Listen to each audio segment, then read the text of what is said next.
পাকিস্তানের বিপক্ষে 2 টেস্টের সিরিজ খেলতে দেশ ছেড়েছে বাংলাদেশ জাতীয় ক্রিকেট দল।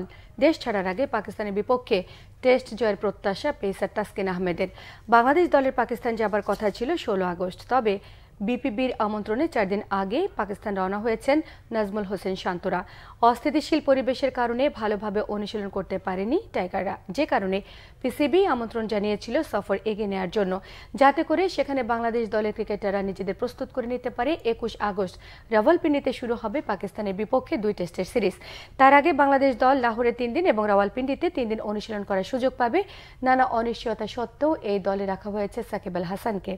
কানাডায় গ্লোবাল টি-20 খেলে তিনি সেখান থেকে সোজা পাকিস্তানে এসে বাংলাদেশ দলের সঙ্গে যোগ দেবেন। এই বছর প্রথমবারের মতো সাদা পোশাকে মাঠে নামবেন তাসকিন আহমেদ, তবে কাঁধের চোটের কথা মাথায় রেখে তাকে মাত্র একটি ম্যাচের জন্য দলে নেওয়া হয়েছে।